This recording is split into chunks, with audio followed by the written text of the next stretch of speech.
Good day everyone! Sa lahat po ng mga subscribers ng Munting Tinig ng Ordinaryong Filipino, dito po sa ating Munting channel, Munting Tinig TV. But before anything else, my name is Sir Glenn, known as Munting Tinig ng Ordinaryong Filipino, a Marcos loyalist, supporters, and at the same time, pro-government. And of course, I am here today in front of you reading the profile of our First Lady, Araneta Marcos, na kung saan pinutakti ng pang-iinsulto ng mga taong hindi po napagbigyan ang kanilang gusto. To the foreigners, subscribers of mine, I will be giving to you now the insight in order for you to really know who is our First Lady, a very gorgeous, better half of the 17th President of the Philippine Republic. But before that, may I invite you everyone, sa hindi pa po nakapag-subscribe, please subscribe my channel. Don't forget to like, share, at the same time, click the notification bell so that every time na mag-upload ako ng video at magla-live sa aking channel, lagi po kayong updated. And maraming salamat po sa mga nakapag-subscribe na at syempre nagpa-member na po sa ating channel. So, are you ready now to know who is our First Lady, Araneta Marcos? So, please allow me to read her profile, a biography of our very own First Lady, Araneta Marcos. A wife of our President, Ferdinand Romualdez Marcos Jr. He's the First Lady of the Philippine Republic. She is a lawyer, a professor, devoted wife, and a mother of 3 sons.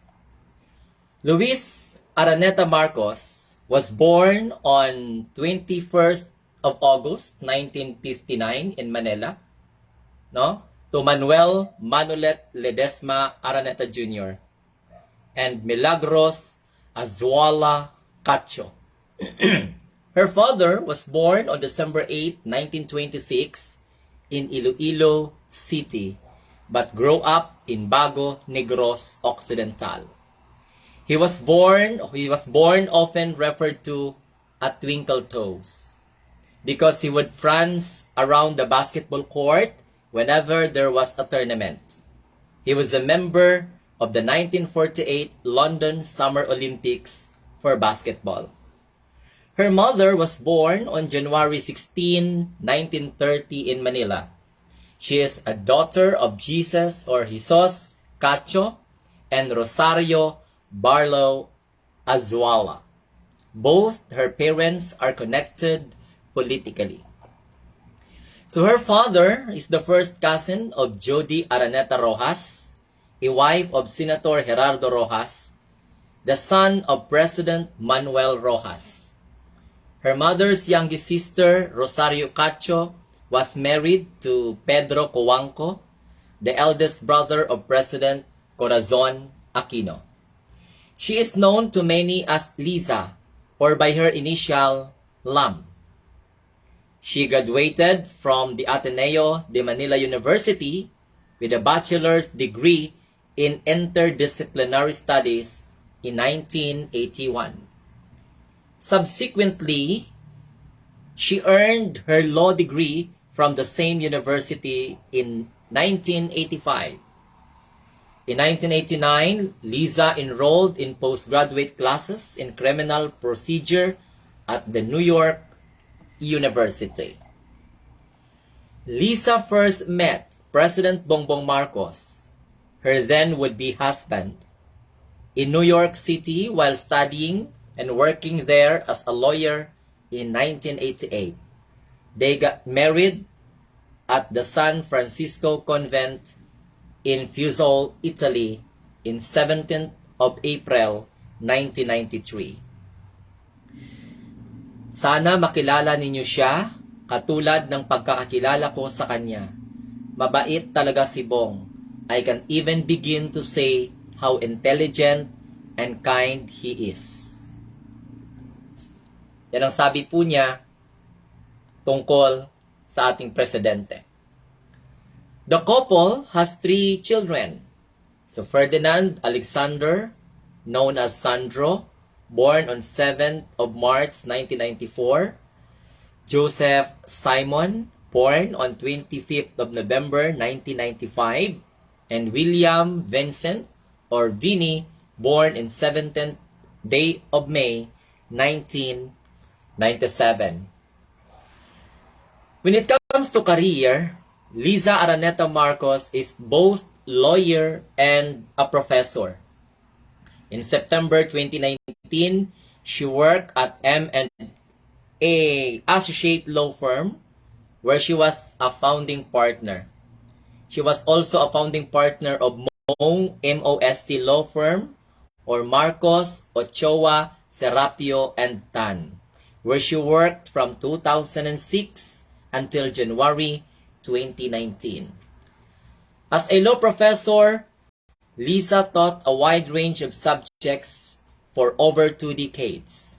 Administrative law, alternative dispute resolutions, constitutional law, first, constitutional law, the second, criminal law, first, criminal law, second, and criminal law review, criminal procedure, election law, and law on public officers, evidence, intellectual property, legal ethics, natural resources, and environmental law, practice court 1, remedial law review, special proceeding, transportation, and trial technique. Our First Lady was a law professor in a number of universities across the country. To name a few, Mariano Marcos State University, Ilocos Norte, Philippines, from 2018 to 2020. St. Louis University, Baguio City, Philippines, from 2014 to 2018. Pamantasan ng Lungsod ng Maynila from 2010 to 2014. Northwestern University ng Manila, Philippines. Pamantasan ng Maynila, Philippines from 2010 to 2014. Northwestern University College of Law, Ilocos Norte, Philippines from 1998 to 2006. Far Eastern University College of Law, Manila, Philippines from 1996 to 1998. Our First Lady known to be a very private person. So before becoming a First Lady, she preferred to lend her support to her husband's role in public service quietly and in the background. For the 2022 presidential elections, however, Liza decided to publicly support her husband's campaign and remained focused amid the noise brought about by the campaign. Her extraordinary skills in organization and logistic management were crucial in the presidential bid of her husband. She knows how to put a group, a team together, find good people, put them in the right place, motivate them properly, and she's always been good at that. And that is a remark of our beloved President Ferdinand Romualdez Marcos Jr. to our First Lady. She was a significant voice of reason in the campaign of then presidential candidate Bongbong Marcos. So working with a deserving candidate and a committed team of enthusiastic campaign volunteers, our First Lady and her team helped President Bongbong Marcos win the May 2022 presidential elections by an overwhelming majority of 58.77% or more than 31.6 million votes. As the First Lady, Luis Araneta Marcos will continue to support to her husband on her own little way. This is the first time that the Philippines has a First Lady who is also a lawyer. The country has not had an official First Lady in over 2 decades. Our First Lady plans to continue teaching in a public school in order to hone the skills of aspiring lawyers. As in the past, the compensation she received for her work will be used to defray the cost of the bar examination of her students. She hopes that this project will be conducted on a large scale in order to provide the country with competent lawyers. Liza also intends to support free legal clinics for the benefit of the underprivileged. Given her extensive experience in the field of education, part of her advocacy will be to increase the quality of education in public schools. People have worked for President Bongbong Marcos and First Lady Liza Araneta Marcos over the years have witnessed how they bring out the best in each other. The Philippines has dedicated and very capable first couple committed to work for the best interest of the Filipino people. When it comes to her advocacy in education, First Lady Liza has always been a staunch supporter of education. So having been a lawyer professor or a law professor for over 20 years, she believes that everyone has the potential to become a top-notch lawyer if provided with the necessary guidance and support. She has also advocacies pertaining to culture. That's the reason why she is very active supporter of the preservation of Filipino culture through continuous documentation and research. Few people know that the earliest full-scale cultural mapping for the whole province of Ilocos Norte was conducted in 2002 through the initiative of the then Governor Ferdinand Romualdez Marcos Jr.'s wife.